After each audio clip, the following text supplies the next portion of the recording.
పెళ్లికి బంగారానికి విడదీయలేని అనుబంధం. నా పెళ్లి ఆభరణాల విషయంలో ఒక్కొక్కరిది ఒక్క చాయిస్. మా అందరి అభిరుచులకి ఏకైక ఎంపిక మానిపల్లి జ్యువెలర్స్. మీ మొదటి హీరోయిన్ సమంత మీకు మంచి స్నేహితురాలు.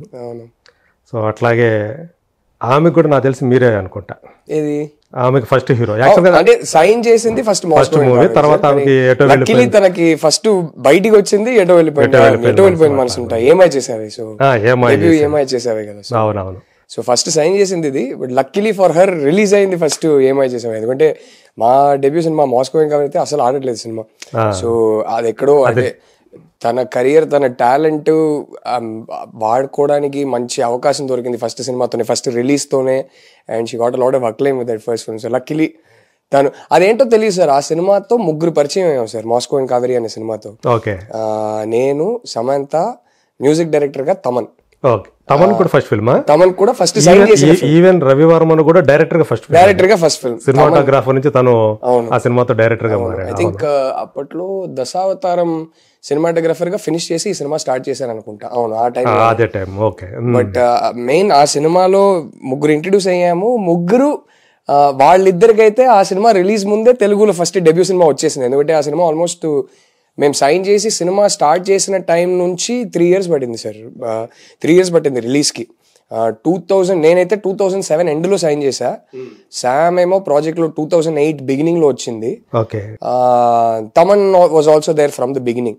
సినిమా రిలీజ్ ఏమో August 2010 లో రిలీజ్. అవును. So almost it took 3 years. ఆ టైంలో అది రిలీజ్ అయ్యే ముందు శామ్ కి ఏమై చేసావే రిలీజ్ అయింది ఇక్కడ. తమన్ కి కిక్ ఫస్ట్ రిలీజ్ అయింది ఇక్కడ. ఆ తర్వాత వాళ్ళిద్దరు వచ్చేసారు హైదరాబాద్ కి. ఆ తర్వాత ఒక 2-3 years గ్యాప్ ఇచ్చి నేను వచ్చేసా హైదరాబాద్ కి. అది ఆ సినిమా లక్కలా కుదిరింది.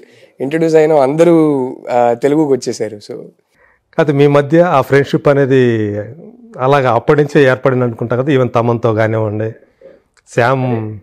తమన్ ఐ థింక్ ఈ స్టిల్ ఇన్ చెన్నై. సో ఆ ఫ్రెండ్షిప్ అనేది అంటే ఎల్కేజీ క్లాస్మేట్స్ లాగా కదా సినిమా కలిసి డెబ్యూ చేసిన వాళ్ళు. సో ఆ అఫెక్షన్, ఆ బాండింగ్ అయితే ఎప్పటికీ మారదు. కానీ Thaman I'm not in touch with him too much. Like రోజు కలుసుకునే టైప్ ఫ్రెండ్స్ అయితే కాదు మేము. బట్ స్టిల్ ఎప్పుడు కలిసినా ఎప్పుడు కూడా ఐ థింక్ మధ్యలో ఒక సెట్ లో కలిసాను. So that will always be there. నా ఫస్ట్ హీరో అని ఎప్పుడు చెప్పుకుంటాడు.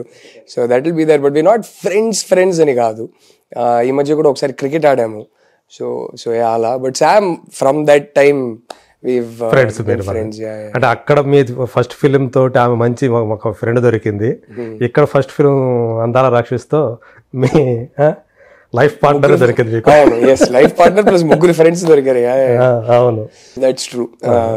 అంటే శ్యామ్తో ఫ్రెండ్షిప్ అలా అంటే అప్పుడు పరిచయం అయిన తను శ్యామ్, ఆ ఫ్రెండ్షిప్ అలా బలపడటానికి ఏ పరిస్థితులు మీకు అంటే ఎంతోమంది చేస్తూ ఉంటారు, మన కో ఆర్టిస్టులు ఎంతోమంది చేస్తూ ఉంటారు. కొంతమంది తోటి ఎందుకు అలా కలుస్తుందో తెలియదు మనకి. ఐ థింక్ ఇద్దరు కలిసి ఒక కలెక్టివ్ ఎక్స్పీరియన్స్ అనేది ఉంటుంది కదా. మా ఇద్దరికి సినిమా అంటే ఏంటో తెలీదు. ఇద్దరు అవుట్ సైడర్స్ అప్పుడు. సో ఇద్దరు ఫస్ట్ సినిమా షూటింగ్ చేస్తున్న we're in the same emotional place కదా. సో అప్పుడు ఆ క్రియేట్ అయ్యే బాండింగ్ ఆల్వేస్ స్పెషల్ కదా. సో అందుకే నాకు లావణ్యతో కలిసి ఇక్కడ నాకు ఎక్కువ నవీన్తో షూటింగ్ ఉండట్లేదు. లిటరలీ ఒకే రోజు ఇట్లా ఒక పాసింగ్ ఉంటుంది అంతే, ఆ హాస్పిటల్ సీన్ అంతే. అది కాకుండా నవీన్తో పెద్దగా షూటింగ్ లేదు. బట్ అయినా సెట్ లో సినిమా రిహర్సల్స్ లో ఆ టైంలో ఒక ఫ్రెండ్షిప్ డెవలప్ అయింది. కానీ మాక్సిమం షూటింగ్ టైంలో స్పెండ్ చేసింది లావణ్యతో, హనుతో. సో అది అగైన్ కలిసి ఫస్ట్ టైం ఇద్దరికి రాని ఒక భాషలో సినిమా చేస్తున్నాం అనేది ఒక shared experience. So that bond is always special అంతే కదా. అండ్ ప్లస్ వ్యక్తిగతంగా కొందరితో మనం కనెక్ట్ అవుతుంటాం. సో అది అంటే మీరు మీ బర్త్డేగా ఆమె మీకు విషెస్ చెప్పే విధానం కానీ, తన బర్త్డేకి మీరు విషెస్ చెప్పే విధానం కానీ చూస్తే అంటే ఆ క్లోజ్నెస్, సన్నిహితత్వం అనేది absolutely sir one of the most important friendships in my life. Like I said it's 15 years 16 year friendship now. So needless to say, through this journey, through our careers, we've always been an emotional support system for each other. తనకేమైనా సరే నాకేమైనా సరే మా ఇద్దరికి తెలుసు ఏం జరుగుతుందో, ఒకరొకరి లైఫ్లో ఏం జరుగుతుందో తెలుసు. we've always been there for each other. So అది it's that LKG classmate friendship అనేది సినిమా పరంగా వెరీ వెరీ స్పెషల్. సో అది ఎప్పటికీ మారదు.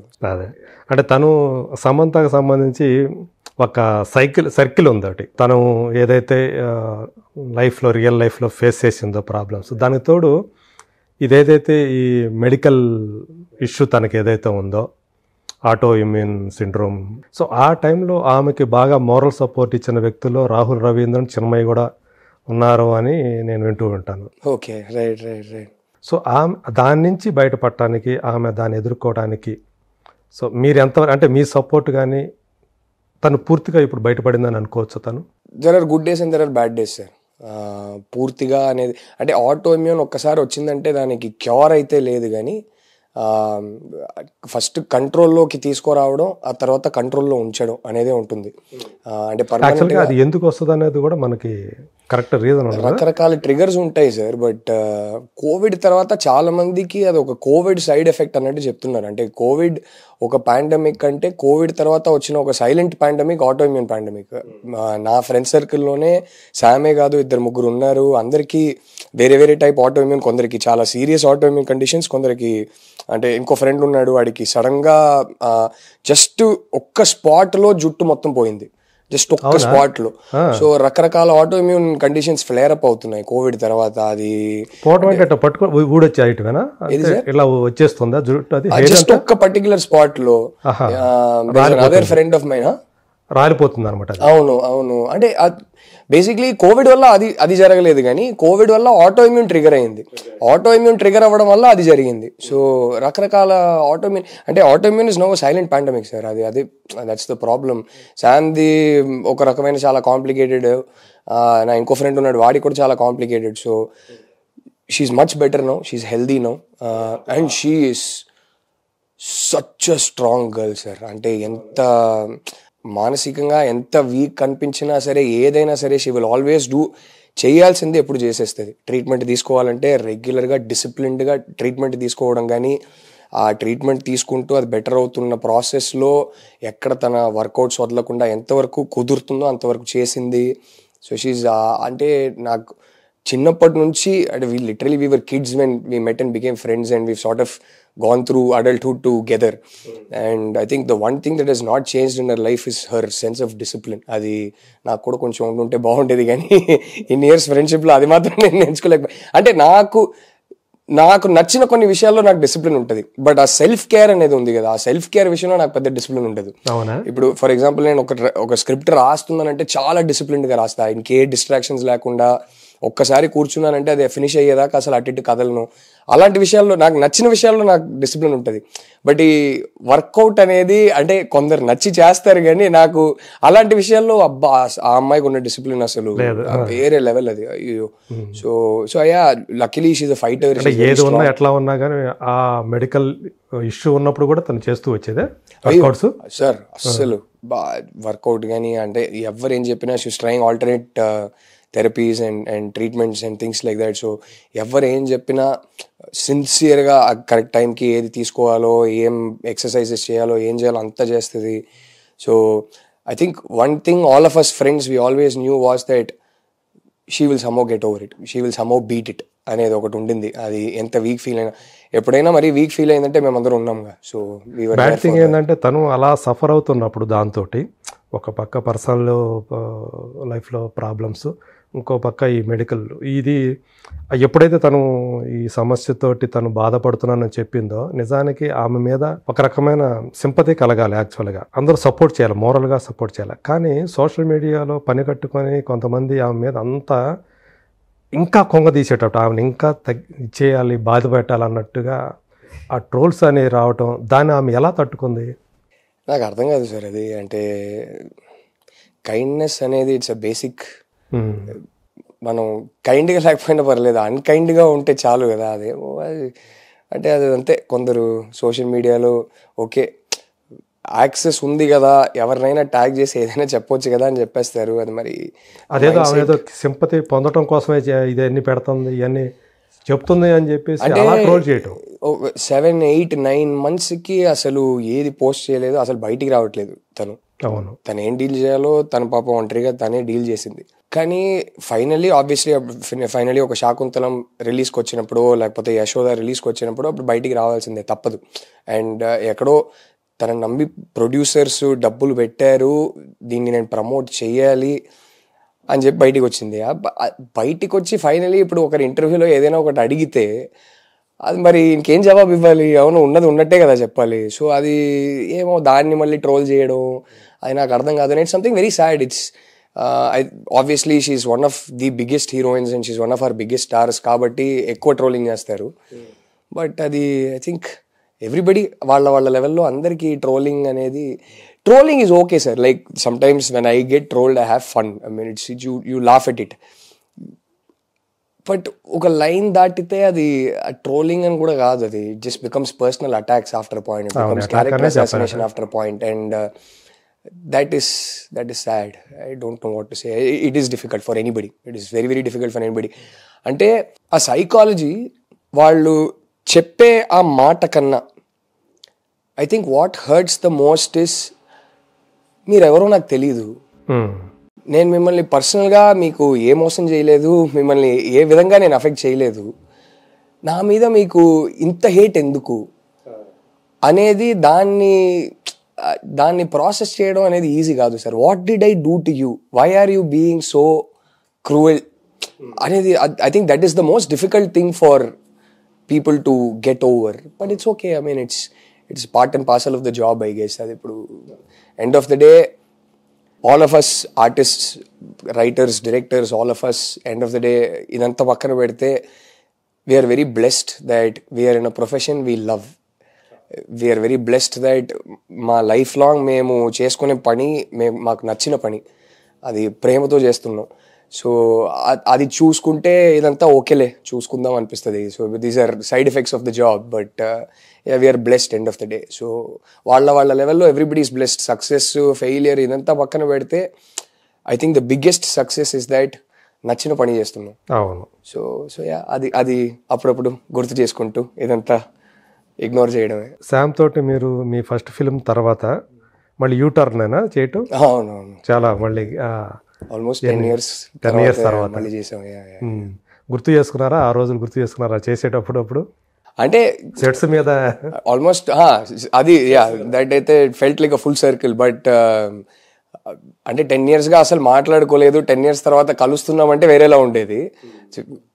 రెగ్యులర్గా కలుస్తూ ఉంటాం, రెగ్యులర్గా మాట్లాడుతూ ఉంటాం కాబట్టి కొత్తగా ఏమీ అనిపించలేదు. So but I think for me the most the biggest take away was that 10 years తర్వాత తనతో యాక్టింగ్ చేస్తున్నప్పుడు తన గ్రోత్ చూసా.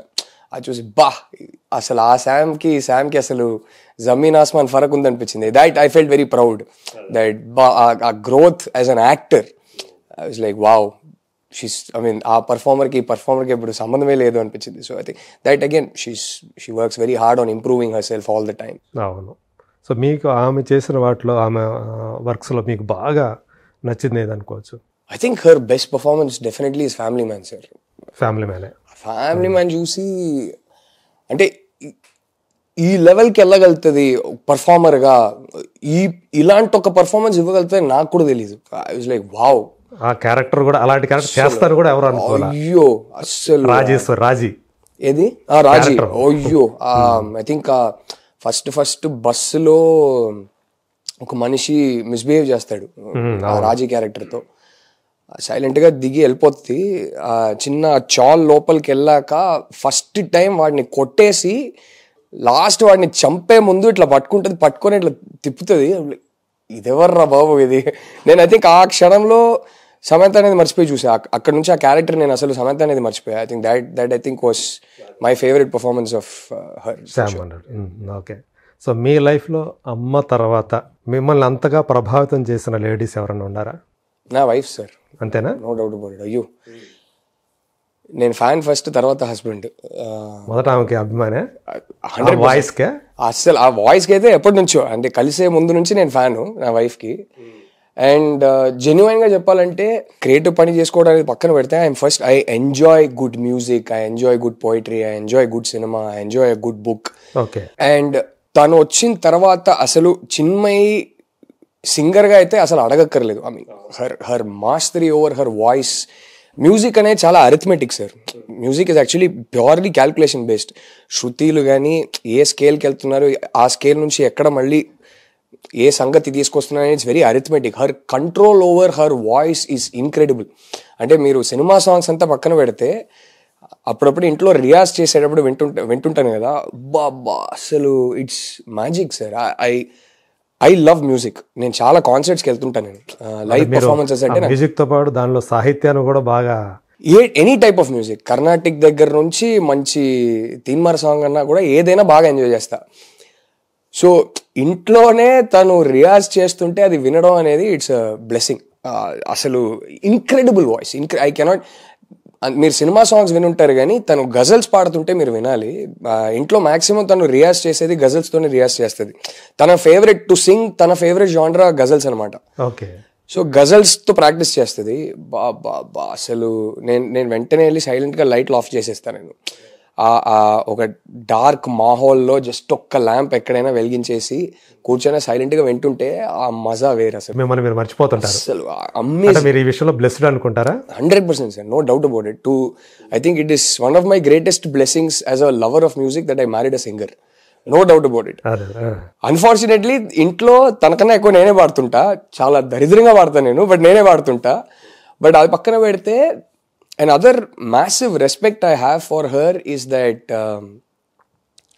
కొందరు వస్తారు సార్, పాప్ కల్చర్ మీద వాళ్ళ ప్రభావం ఎలా ఉంటుందంటే బిఫోర్ ఆఫ్టర్ అని చెప్పొచ్చు. ట్రెండ్ మారిపోద్ది. లైక్ జస్ట్ ఊరికే ఒక చిన్న ఎగ్జాంపుల్ చెప్పాలంటే, ఇప్పుడు ఎవరో వచ్చి ఒక యాక్షన్ సినిమా స్క్రిప్ట్ చెప్తున్నారంటే, ఇది ఈ ఎలివేషన్ బోయపాటి గారి లాగా ఇస్తామండి అంటారు. ఆయన ఒక బెంచ్ మార్క్ అయిపోయారు. చెప్పేది కూడా అట్లా చెప్తారు. లేకపోతే కొందరు వచ్చి లవ్ స్టోరీస్ చెప్పేటప్పుడు చెప్పి నాకు ఇది ఎలా తీస్తారు ఏంటని కొంచెం అర్థం కాలేదని వాళ్ళకి అనిపిస్తే, సార్ ఇది taking Gautham Menon style taking ఉంటుంది సార్ అంటారు. అంతకన్నా ఒక క్రియేటర్కి బెటర్ కాంప్లిమెంట్ ఇవ్వలేము కదా. సో నాకు తెలిసి చిన్మయి హీరోయిన్స్కి డబ్బింగ్ చేయడం స్టార్ట్ చేశాక హీరోయిన్ వాయిస్ ప్యాటర్న్ ఎలా ఉంటుంది, తెలుగు తమిళ సినిమాలో హీరోయిన్స్ ఎలా మాట్లాడతారు అనేది మారిపోయింది సార్. ఇప్పుడు అంటే అంతకు ముందు ఒక స్పెసిఫిక్ వాయిస్ ప్యాటర్న్ ఉంది. ఆల్మోస్ట్ 10-15 years కి అది పెద్ద హిట్. నాకు తెలిసి సమంతకు తను స్టార్ట్ చేసిన తర్వాత సమంత ఓన్ వాయిస్ ఇస్తున్నా కూడా జనం సమంతనే కాదు కదా సార్, ఇప్పుడు ప్రియాంక చోప్రా, భూమికా చావ్లా, రకుల్, భూమికా చావ్లాకి చెప్పింది, Kajal Aggarwal, all I don't think there is a single heroine she is not. ఇప్పుడు ఈ మధ్య I think Mrunal and Chinmayi ఆ కాంబినేషన్ బాగా సెట్ అయిపోయింది అందరికి. సీతారామం కానీ హాయ్ నాన్నలు కానీ బాగా నచ్చినట్టుంది. బట్ మెయిన్ ఏంటంటే, ఇప్పుడు ఒక సినిమాలో చిన్మయి డబ్బింగ్ చెప్పకపోయినా వేరే వాళ్ళు చెప్పినా సరే అప్పట్లో హీరోయిన్ వాయిస్ అనేది ఇలా ఉండేది సార్. తమిళ్ కానీ తెలుగు కానీ ఇలా ఒకలా ఉండేది. అప్పుడు బాగా హిట్, అది అందరికి నచ్చిన ఒక ప్యాటర్న్ అది. బట్ ఏ ప్యాటర్న్ అయినా సరే దానికి ఓ షెల్ఫ్ లైఫ్ ఉంటుంది, అది మారాల్సిందే. నాకు తెలిసి చిన్మయి వచ్చాక ఆ ప్యాటర్న్ మారింది.